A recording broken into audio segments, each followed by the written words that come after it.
Neha Rouge is a Stanford grad, founder of Mother Untitled, and now author of The Power Pause, a champion for women redefining ambition beyond 9 to 5. She's built a movement around embracing career pauses and strategic advantage. Like, welcome to Thank Seattle you. Feeling. You've built something amazing too. I just feel like the best part of this work is getting to meet so many incredible women coming at it and exploring it from so many different angles. So thank you for being Thank part you. of the movement. It means a lot. I stumbled upon your work at the very beginning and when I first had a kid, and I felt like it's almost like it validated my feelings because you are also a career woman and you also did all those things.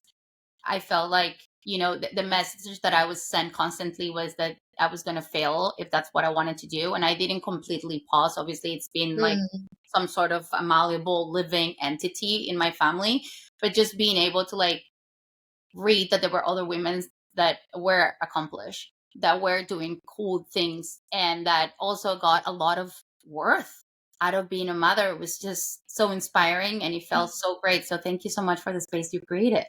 I love how you just talked about it because I feel like that is the thesis in a nutshell that there were so many women who felt shame for wanting to spend time with their kids Yeah. and who also had derived a lot of pleasure and pride from their professional selves but were made to feel like in some ways they were dropping out if they leaned into and I think the way you just described it, you use the word malleable. I think about it as this like incredibly fluid, vast gray area between stay at home and working mother, that if we can step into that, it's so much more relieving, right? We can just say, we're pausing, we're shifting, we're sprinting, we're downshifting, um, we're creating something that just works for right now. And that it's so relieving. And so to hear it echoed, I think there are so many women who are in the stage of life figuring it out. Well, and I even think it's like, I hate the word downshifting. I feel like being a mom has exponentially made me grow in so many different ways that I didn't think it was possible. And I know it's very cheesy and it's very trad wifey to like said something like Mhm. this in a way, but like it really has opened me in so many different ways and helped me expand in different ways in my career too. So I don't necessarily think it's down. I think it's quite, I don't know what the opposite word in English is, where it's just like this amplification of self that comes from I motherhood. think it's more about downshift. I think it's the literal career downshift, right? Like literally move, Yeah. and it doesn't have to be a you actually making room for family. Yeah. Like I downshifted the amount of time I was giving my career. And Yeah. even with a career pause, that's not a life pause. That's a career pause, right? And I think we have to be really clear and intentional about when we're adjusting our relationship to one thing, it makes room for other things. Yeah. And it's not an identity crisis, it's an identity evolution, right? We're constantly moving and our lives can be full and expanding, and we can be shifting or downshifting or pausing our work, our paid work. Right. And I think that that's the piece that gets lost because even with a career break, I think for too long, people have been like, oh, that means they're taking a break. But like if you spend a minute with children, you know that like it's not a break. I can honestly say, and by the way, I think it's all hard. I think I have now done all of it, right? I've worked part time for someone else. Well, I've worked full time, I've worked part time. I have now run my own business. I've worked part time on that business, all while having had help, no help.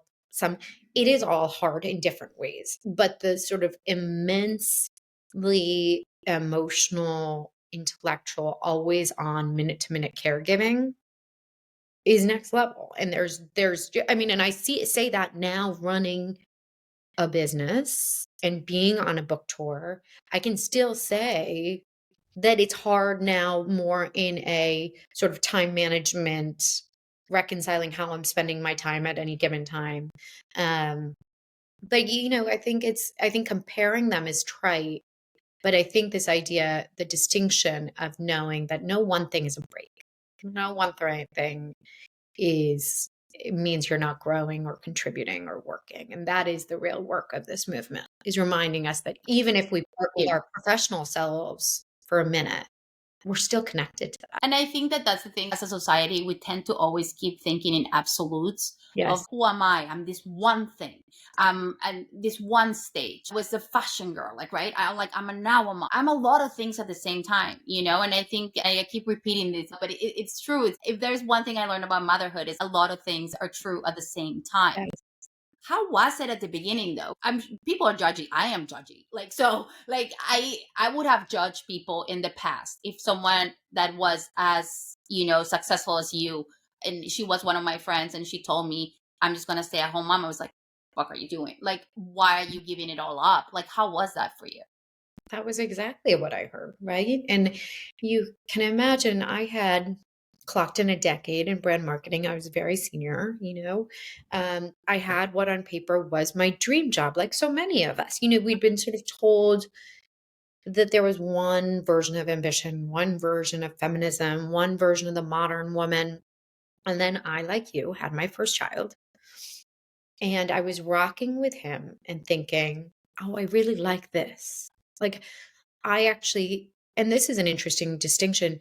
It wasn't that I thought, like, oh, if I stay at home now, it's going to be really good for our child. Like that. No, I made the choice to adjust my career. And I initially downshifted my paid working hours. Like I went to part time, and then I would eventually pause because I wanted more time working with him because I was learning more than I had in a long time. I had sort of I loved brand marketing. So much of that identity, so many of those skills went with me into my life with him, but I felt fairly confident that I was going to learn and grow with him. So then you can imagine I was sitting there feeling really confident in my decision, and then everyone else was like, "Are you giving up? Why did you even bother going to business school?" And it didn't make me question my choice, but I love a gold star. Like, I love someone telling me I'm doing a great job. So Yeah. I think it really made me do that work of letting go of what people think, right? Yeah. I think that ends up being the most ongoing work we do in motherhood to build that muscle, and then it becomes a superpower. So on one side, I had to do a lot of that work to hold these opinions of what people I cared about thought of me. The other side was, wait a second, like, why do all these people think this?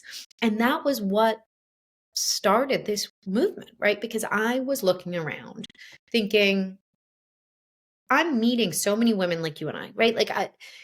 They've had really accomplished careers. They have really strong relationships with their partners. They aren't trad wives. They're not serving their husbands cocktails wearing aprons. They actually have access to digital tools and technology. So they're creating and they're exploring. And I realized that everywhere I looked, mind you, this was 2014, right? 2015, 2016, right? Everywhere I looked, it was the height of the lean in movement. So there was all this amazing content about the traditional working parent, but it left anyone who was choosing to pause or shift with the caricature of June Cleaver. And that was when I started building this platform so that no one ever has to again feel shame Yeah. for saying, I want to make a change for a little while. I trust my career. I know I trust my ability to keep growing, and I want a little bit more time, or I need time Yeah. with my family. Can you talk a little bit, because I was reading your book yesterday, and Mm. I was shocked by the history part of it. I just always had this idea, stay at home mom, 50s. Like, she's wearing lipstick, or like, what's that movie with Nicole Kidman, Step for Wife. Yeah. Like, that's exactly what I think. Empty women shells of themselves that are kind of like just drinking on the back because they're kind of miserable and they're always home. What was the history? How did we even get there? And is that true? Mhm. That's such a great question. This is like my favorite part to talk about because it was a fiction then, it's a fiction now, right? But just to ground us in this conversation, if you poll the American public, I commissioned a survey with a company called Proof Insights of the American general population. If you ask them who they think of with a stay at home mother, they will still tell you June Cleaver, who is the mom from a 1950s sitcom called Leave It to Beaver, right? And while she was a lovely woman, she was very much shut in. She was at the service of her family. That was really her existence was sort of the housework and care work of the family. Uh, and then if you ask them who they think of as a working mother, they will say Michelle Obama, Beyonce, and Sheryl Sandberg. Like one, one is fact, one is fiction, one is from this century, and one is not. It's. I think that just grounds us in. There's a power chasm that has crescendoed. So where did the power chasm come from? If you go back, right, to post World War II, what happened was you saw a lot of women during the war had stepped into professional roles Yeah. because those roles were vacated because of the war.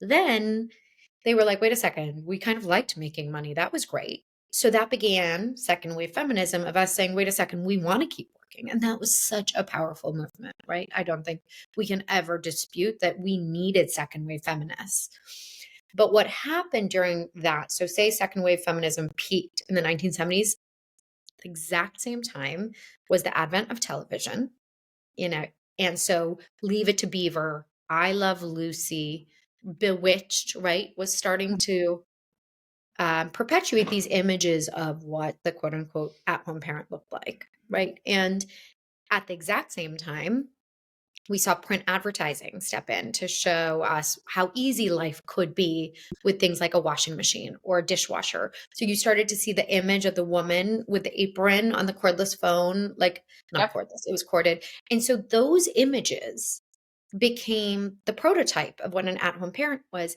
at the same time as second wave feminism was taking off. And what happened was women were pitted against each other and they said, well, all those women defending tradition are like fondling Tupperware over there. And the women over here are working out of the home and making money. And that there became this huge divide. And we never updated the perception of the at home parent, right? We never actually talked about that oftentimes that woman was also volunteering, was working in their family's small business, was doing clerical work on the side, right? The gray area that we talk about has existed forever. And Yeah. now, more than ever, right, we're looking at women who are having children older than in the 1970s, right? Age 30 on average, which skews like you and I older on the coast, right? Mhm. So um we've had kids older, so we have more work and education experience to draw upon. We have different relationships with our partners. We're finding new way flex opportunities. And so we were due for a narrative update, but it never served the way. Even actually, Feminine Mystique, which is actually like a thought of as the sort of the great feminist manifesto. Betty Friedan wrote a second book that is lesser talked about called Second Stage, and she actually says in it that her biggest regret is that they left family out of the equation and that they made anyone who is currently working in the home an enemy instead of an ally. And I think that goes back to how important, I guess, representation is growing up. I'm from Peru originally. My mom's side of the family is Italian, but my mom's mom was super powerful woman. And grandpa would have never had a business without her. Like he would have just given it all away. He would have worked for free. Like she was very much like the businesswoman. So technically he had the big office and he had all that stuff. And she Mm, was at home with 5 kids, but she was the one kind of like making it all happen. And I think that because I kind of saw that, I was a little bit more flexible in like what my expectations were. I mean, I knew I didn't want to completely stay at home, but at least I saw that you could be mm, a powerful woman in that role. And she was literally, my grandma was the one calling the shots. Forever, my grandpa was almost at the service of her. you mhm. know, I feel very similarly about my parents. really. Yeah. Yeah. And how was it with your husband? Was he disappointed? Was he like, yes, let's go for it immediately? Or was he like, wait, I married a career woman. Like, why do you want to stay home now? Like, what are we going to Mhm. talk about? Hmm. I don't think he was concerned about our relationship. He was Okay. actually concerned about me. He thought I was going to be bored. He really didn't know a version. And I was looking at him saying, I promise you, I'm more bored in the workforce right now. Like I cannot put together another celebrity photo shoot to sell. I'm not going to say it because I Yeah. would throw. I Yeah. don't need to be selling more product with Yeah. another. And by the way, that is my disenchantment speaking. What I've come to when I reflect back, and I encourage every woman to do this if she's shifting careers, is dignify the time that she spent in the workforce by thinking about what are those incredible skills and accomplishments that you're taking with you, right? I was Yeah. always ahead of culture change. I was a lover of words, a lover of women, lover of how to make words connect to women. And of course, that ended up coming with me. I think in the end, a couple of things happened with my husband. We got married. A lot of our work, or a lot of our relationship was transatlantic because he was living in London. And then eventually I was at Stanford Business School. He was in New York. So it was always long distance. Then we got married. I converted to Judaism around the same time to get Mhm. married. So there was a lot of stress, right? A lot of like Yeah. coming together and forming a family. So even then, and he was running a tech company at the time. It wasn't until 2020 that he would be able to look you in the eye and say the only way I was able to run that company was because she was at home. It took him years to really understand that, but I understood that and I was very clear that I knew that our family benefited from less stress in the home. That given the fact that he was traveling at the velocity he was traveling at the time, Mhm. I wanted I wanted consistency in the home. Now, what initially happened was he fell in love with both sides. He fell in love with my professional self, and then he had to re-meet me as a mother.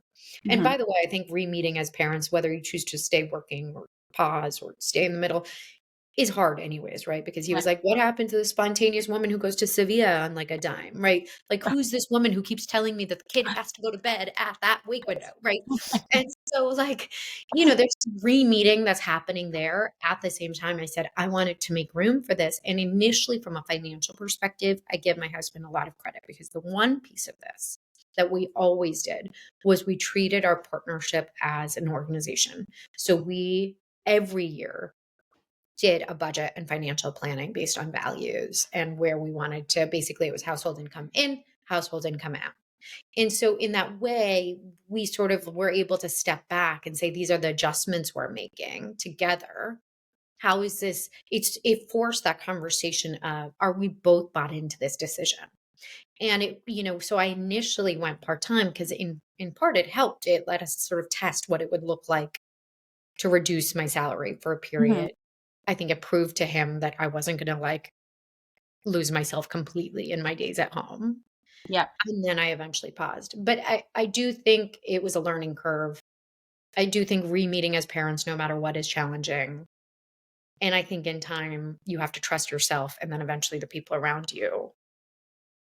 I mean, it's my worst fear. My husband forces me to do Excel sheets together, and I it really gives me a panic attack. I also grew up again very South American, so you don't talk about money. I'm very uncomfortable about money. Um, and I think that in modern day life, it's just impossible not to have to talk about it, right? Mhm, And mhm. I hope that if I ever have a daughter or like with my nieces, like that, we kind of break that stigma about talking about money too. Because even to what you just said right now, it's like, okay, well, then the money he's making is for the house. For the house, and I'm so glad you called that out because that was and I obviously talk about it in the book in chapter 2 because, for some people, they can't afford the cost of childcare, so it's like a much easier equation, right? Like, for some people, this is not a choice, Yeah. right? 1 in 3 women pausing their careers today are pausing because they feel forced because of the cost of childcare, right? So then, like someone like me for whom it was a privilege to get to choose, in either circumstance, the idea of getting challenging yourself, and by the way, money was not like Excel made me cringe. I mean, I came from a brand marketing. I know every time I'm like, I don't want to I, do this. I talk in words at nauseum, but like numbers. Yeah. Yet I will tell you, I've become more financially savvy in my years out of the traditional workforce than I ever was before because I had to, because I knew I wanted a seat at the table in my marriage and partnership. I wanted to advocate for my value and contribution. And so, for anyone who is making a shift in their career, even if they're not pausing, but maybe they're taking on a more malleable, flexible career to give their family more support and it doesn't come with the same salary, the idea is it's a joint household income. Right. And one partner may be creating more intellectual or emotional or physical labor and value at that season, and the other partner is providing income. But ideally, it's a decision you're making together. And I think that that makes such a big difference, because otherwise it leaves the woman feeling like, I'm not making money, I don't get to make decisions, I'm not going to take care of myself, which then leaves her feeling like she's not as good. Like, she would feel guilty for even getting a manicure or whatever that feels like a quote unquote luxury when she is working. It's just unrecognized work, sadly, the hours that, most of these women are also spending at home. And I feel just Mhm. by saying that and doing what you're saying is like, okay, well, this is like a corporation. So we're all sitting and we're all deciding together. Yes, and you can make it romantic. I mean, I talk about it in the book, but there are ways to also make this a very not romantic. I'm not gonna go as far as to call it romantic, but so my husband and I do this, at the beginning of every year, and we talk about, sort of parts of our lives that it's really about, like, what do we envision our life to be, right? And what does that mean for this year and where are we going to give a little bit? And maybe, this isn't our year to take huge travel Yeah. expenses, and we might really want to nurture our home, like we're doing a little bit of a reno in our home, right? So like that we can make our space feel more nurturing because our kids are going through, we just talked about our kids are getting older. And so we get the chance to talk about all of that. And I think dignifying your home as an organization, right? It is the most complicated organization that exists, right? Yeah. And it's the most meaningful because it ends up being the launch pad of this like entire next generation. Um, so yeah, it's funny because money. I would have never thought I would speak with the fluency I do now around money. When I was reading the book, that was one of the things that everyone should read this. Everyone should be Yes. doing this, whether you're working full time, you're not working full time, because it almost feels like a modern day vision board. Because we Mhm. always think about vision boards in inspirational things, but this is more grounded. So you talk about what you want, you put it on paper. Even me and my husband do it to some extent. We started doing it with people, like, right. So who are the people that we want to invest time with, like, and make us feel like we want to grow. Like, this is next level. You're like doing it about finances and about everything else. So it makes sure that you are still connected. So I'm sure it also helps in your marriage as well. It does. I mean, there are so in the end in marriage, right? And you know this, we were sold this fairy tale that marriages are just like all the hard work is getting married and then it's over. We all know they take so much work Yeah. to nurture a marriage over the long haul of life, right? Life is going to throw so many curveballs that as much as you can come together to talk about values in whatever way feels relevant to you, and to invest back into it, even when your kids are so small that it's so unfathomable, right? Yeah. To break time away. Well, it is. It's two leaders of a family, but seeing yourself in a leadership position, even if you're not working for pay, Yeah. I think leaves, whether it's men or women, right? With 1 in 5 stay-at-home parents right now are dads. So, like, whoever it is who's Yeah. pausing their career, right? It's interesting because as soon as you make it not gendered, it changes. Like, it Yeah. just, um, It's also, I feel like this generation is spending overall a lot more time with their kids than their parents did. for I better or mean, for worse. yeah. Yeah. Yeah. I mean, also the expectation has changed, so we also expect them to. But I mean, for my husband, it's like, why wouldn't I want you? Kind of comes with this territory of Yeah. like having children later. It's like, I did choose to have a kid, so why wouldn't I want to spend time Right. with Yes. I think it's the having kids later because there's so much perspective and a different relationship to their careers, right? Like dads are spending 3 times the amount of time with their kids than any generation prior. And you see it. And that's why I actually think dads need a rebrand too. you? Because Yeah, by the way, like a sub bullet of this whole conversation is that you really have to know the partnership you're in, right? If there's a world that your partner isn't going to respect your contributions if they're unpaid, then that's a major red flag, right? Maybe not the chance to like time to take a big pause or a shift, or maybe it's a time to consider going part-time and keeping yourself connected to income. Or maybe it's a time to consider a postnuptial agreement, right? To yeah. protect your assets. But the point is, I think when you're making these changes, you have to go. I think the first person you check in with is yourself on, do I feel confident in my sort of career opportunities? Do I know that this is a want for me right now? And what is my relationship with my partner? Will I feel safe and secure and taken care of if I make this choice? One of the things that you talk about in your book, it has been kind of like your motivator, being this idea of ambition and then what ambition is. Mm, How has your idea of ambition changed from, let's say your 20s to now? the dictionary definition of ambition, I mean, Merriam-Webster, right, is the determination to do things with care. That's it. That is literally it. It doesn't say what you care about. It doesn't say, um, and I remember the first time I looked it up was a day that I remember this like it was yesterday. I had Bodhi must have been like 2.5, and I was very pregnant.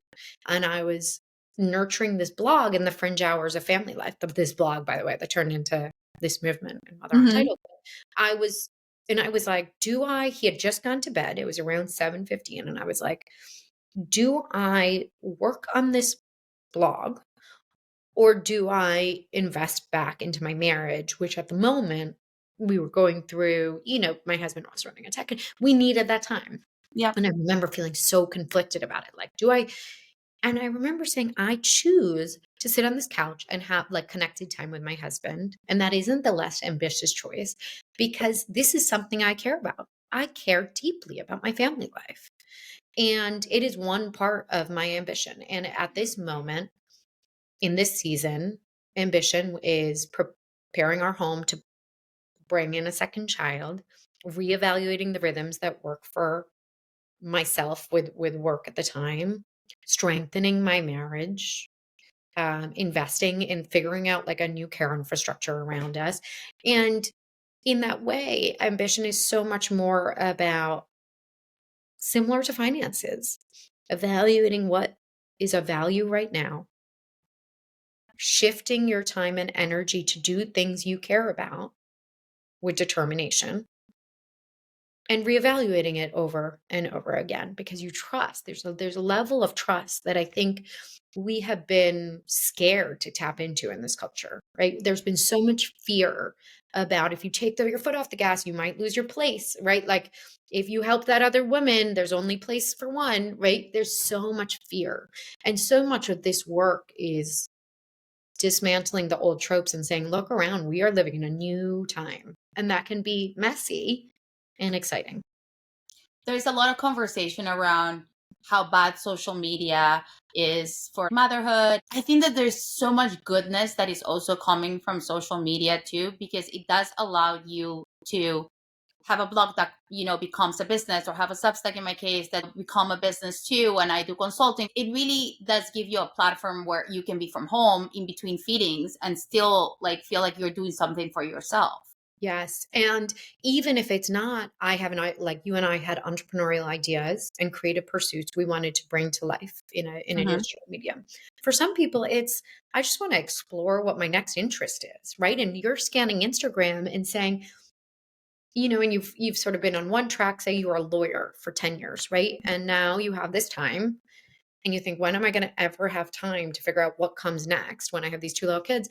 But you're on Instagram and you're scrolling, and you start to say, like, oh, I keep lingering on these posts about family policy, Hmm. right? Or I keep lingering on these posts about interior design or community building. And maybe that's something I want to explore a little bit. Or maybe someone says, like, I was an accountant forever. And, the part about accounting that I loved was working with women and small businesses. I'm going to take a coaching certification, right? Like, because that'll I'm going to take an online certification class 1 hour a week. And we have these ways. And by the way, 90% of women on pause want to return and are keeping themselves connected in some way. And I think that that is the part of so many women and men who are making room for family life are actually also making room for themselves to sort of reset, recalibrate, figure out new ways that work can work. I think that's the interesting part that has sort of been written off and discounted for so long. How do you like manage to get time for like self-care? Everyone thinks that there's all this time once you're a stay-at-home mom. I've tried. Like I always kind of had a nanny, but I had a nanny at night, so I was even just doing the days. There's not a free minute. Like unless they're really, really babies and they sleep a lot, it's non-stop. Like mentally and physically non-stop. How do you find time for yourself? You brought up social media earlier. So I want to start by saying two things. One, I think social media should come with a PSA. Like I'm a lover of social media. I've loved social media. I started my career in social media, right? Like Yeah. I just think it's such an incredible forum to create and connect. And I think that the only potentially more damaging trope from the media than June Cleaver, poor June Cleaver, you know what I mean? Like poor thing. Yeah. Yeah. You Yeah. know, is this sort of composite that when you're scrolling Instagram and you see one woman like you who's just so fashionable and so, beautiful, and then you see this other square of this like woman doing arts and crafts, and you see another square of someone who's like cooking homemade meals and another one with like a perfectly immaculate house, and then you put it all together and you're like, "Oh, that's the ideal." But what we don't know is those are like just corners. Everyone is picking and choosing something they care about. So I always use my example, right? Where for the years I was at home, I loved art with my kids. Like I love messy play. I think there was something about just letting myself be messy and having permission to like squish Dove, put Dove, you should do this experiment. Yeah. It's so fun. You put a Dove bar in a microwave and see what happens. It's amazing. And I think I just loved it. And not everyone does, but I structured our days, not just around what my kids liked, but what I liked too. But Yeah. what I let go of is making home cooked meals, right? And now, by the way, my kids are the pickiest eaters ever. So like that comes with another like warning label. But the point is that we're all sort of picking and choosing. And when you're scrolling Instagram, I think the first thing to let go of is that I have to do all of these things to be a Yeah. successful stay-at-home parent, right? Success is not found in like achieving all of those boxes. Success is found if you get to enjoy the stage of life, right? As well.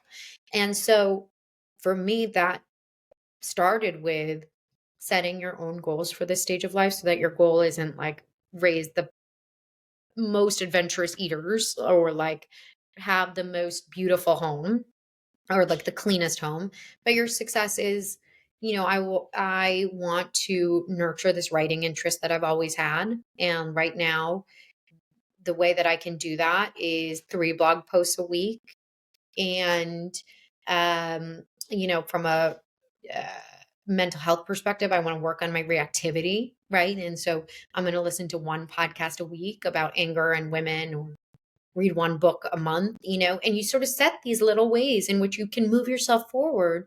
And then when you're designing your day to day or your week to week, you'll notice that I said 3 blog posts a week instead of it has to happen every single day, right? Like Mhm. once you look at your entire week, you can think, okay, well, what parts can I give that like I if I can just like let go of like the elaborate meal, do I gain naps and night times back for myself, right? Because that isn't a priority to me. I will still do the art projects in the morning, but I'm going to let go of that so that I can have those pockets of time.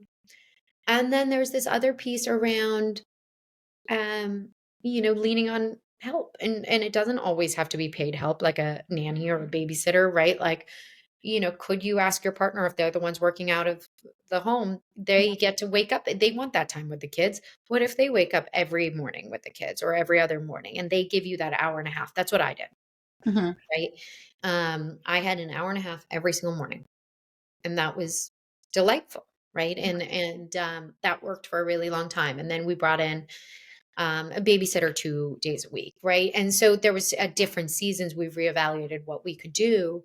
But I think this idea of let's dismantle the idea that we have to do everything to be a successful parent.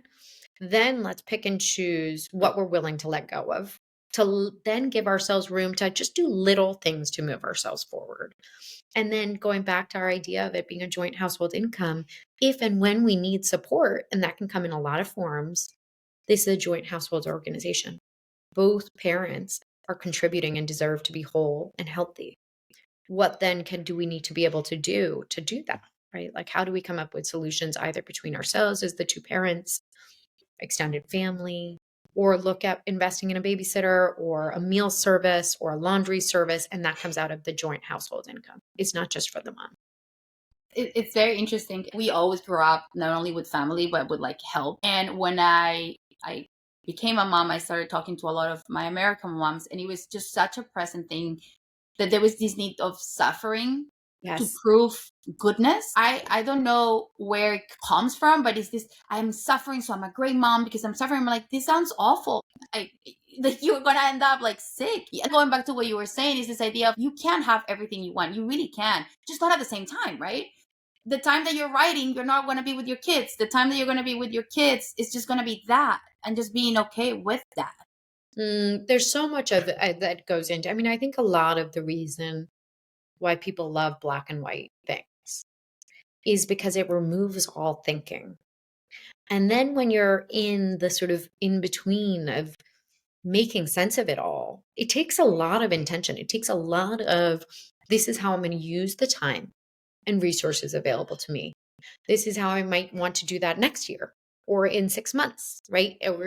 And it's a lot of conversation. It's a lot of thinking. And I think you have to be, people shy from the idea of self-help or exercise, but I think it helps you dignify this time in your life. It helps you realize your power and agency and take it back so that it doesn't feel like you wake up and you're lost and you're stuck and that life is happening to you.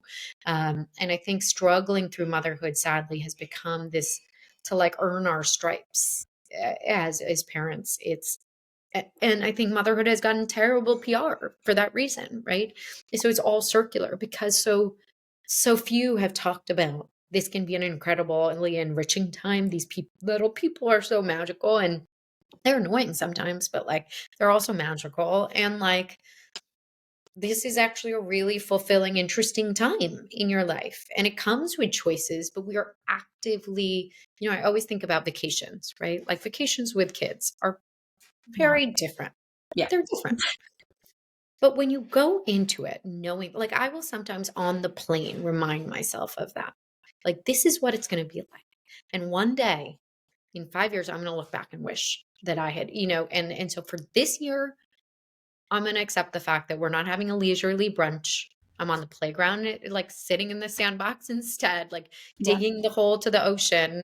And I think so much of it is like owning where you are and accepting it's a long game. What advice would you give women that are kind of just trying to get out of this hamster wheel of like career and trying to figure things out and maybe take a moment, take a pause, or, find a different way of doing things? I think it depends on your relationship to work at the moment, right? If I've spoken to some women who really love what they do, who really love what they do. And if you love what you do and you love the organization, what are the options within that organization to stay connected, right? How can you advocate for wanting more room for family and less stress because we deserve less stress, right? If that's part-time, if that's contract roles, if that's a sabbatical, really thinking about, and sometimes it takes, my best advice to people like that is find network in your industry at different companies. So call up the friend who, if you're at HSBC, call up the friend at JP Morgan, ask if they have anyone who has a part-time schedule, and then get that plan in hand. Talk to them, ask them how it's worked, because then you can start to see models that look different than the sort of black and white ideas we have. If you are at a moment of, I love my role and I want more time with my kids, and I don't love this, or like I'm okay with leaving right now financially. I'm okay with, I figured it out. I would advocate for everyone to do this, like I said, with their partner, because I think it changes the paradigm around everything. I think being able to trust that this moment is for right now, right? So give you, like, if I were to give anyone 2 words, right, it's right now. So I'm going to make this choice for right now. I'm going to trust that this isn't a career ender. I'm going to use this time to take all those great skills I've done and like figure out how I'm going to grow in this next stage for a little bit. And I'm going to give myself a juncture. Maybe it's in 6 months, maybe it's a year, to come back and reevaluate this decision, but I'm making it for right now. So it's sort of those two, because I think there's a lot of options in between. I speak to just as many women who just say, I want to stay, but I want to figure it out, too. I don't want to stay, but I want to use some time to figure out what other options exist that are flexible or freelance, or the people who say, I really just want to reset completely and I just want to enjoy this time with my kids and I just want to know that there's a path back. I think also, given the political time that we're in right now, being a mother has become such a politicized event on both ends, right? On the left and on the right. And because the way that America is run, like politically, is just so polar opposite. So it's either you're a liberal woman that is just traveling all the time and never sees their kids, or the stay-at-home mom that is just a trad wife, and it just leaves you as a woman in an impossible situation. Because how can you choose between those two? Like, you know? And the reality is that we are all more alike than we're different. We're actually all more like those are the images we see. And so much of this work is about shining a light on the like reality in between, right? Because 1 in 3 women who are working outside of the home will pause their career in the next 2 years. 1 in 2 will downshift their career. Yeah, downshift their working hours. 90% of the women who are today on pause at home are planning on returning to the workforce, right? So we're all evolving, we're all shifting. The boom of the freelance economy, the boom of the entrepreneurial economy. Like, I think the most exciting thing here is that women are just saying, like, we're just going to start solving problems and building our own businesses. And then they're employing other women, Yeah. other mothers, because we also understand that women can get more done in 10 hours than like the average person gets done in 40. So like why not pay less for really great talent, right? 10 hours of really great talent. I mean, me and my husband have a startup, and we only employ people hourly. Like, it just what that's what we do in both of our businesses, consulting wise. I think anyone that chooses when and where to work is a lot more productive. I, 100%. we're big fans of that, and I think that we are very thankful that we're able to employ other people in that way, mothers and fathers also. So I Hmm. think that we're lucky to be living in a day and age where this is possible, encouraged, and especially after COVID, very feasible to be working from home. And we just need to keep, I think of us as like a bit of the messy middle, so right before there's growth, it's kind of like adolescence. It's just like a bit awkward, right? Like, eh, and we're in that messy middle of I think the pandemic catalyzed a real reexamination of work and family, right? Because 2 things happened. We realized, wait a second, like, our kids need us. Yep. Parenting is hard. The childcare system's broken. And, oh, wait, work can happen remotely. And so there was this moment of reexamination. And now there's this like funny tug of war where the companies are saying, like, come back to the office. And we're saying, but wait a second, this like worked. So why wouldn't we keep doing this? And it takes a lot of constant dialogue. It's why I care so much about this because I feel like we're at such a ripe moment Yep. that I think if we keep showing examples of a new, much more fluid narrative for work and family, we just have more options on the table. And that's what we need. It's kind of like what you were saying too, that I think is so powerful, just to reach out to other women and see how Yes. they're doing. And people are very open to talk. I think women are so open to talk about how they're doing it. It's just about Yes. asking. It's just about asking and getting curious, get pushing ourselves past the judgments, pushing ourselves past the false divides, right? Like, I always say if you could do one thing for me, it's that if you are at drop off at school and you see someone who looks like a stay-at-home mom, right? Like she doesn't look she's like just ask her what she's up to for the rest of the day. For so long, we have sort of discounted. It's almost like the worst thing is not being asked at all, right? And I think when we ask that, when we start dialogue, no matter what people are doing for paid work or not doing, then we can start getting curious about, oh, you're going home and renovating your like working on a massive renovation, or you're helping your partner on his law firm. Then you start to just get to know each other more and get to know what they were doing previously, what they want to do next. And I think so much can happen between us while we wait for the government to figure it out. That's gonna take a long time. Let's Um, let's do a quick, like, rapid fire I questions. love a rapid fire. Um, okay, what is your biggest fail, parenting fail, that still cracks you up? Oh my God.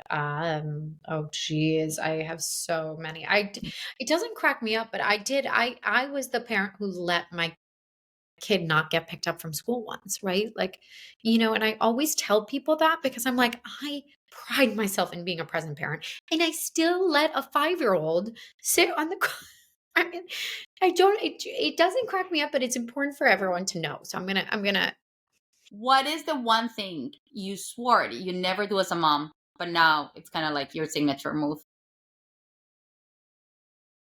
ooh, I think it's serve mac and cheese every night. What is your go-to hack for keeping your kids entertained when you need 5 minutes to yourself?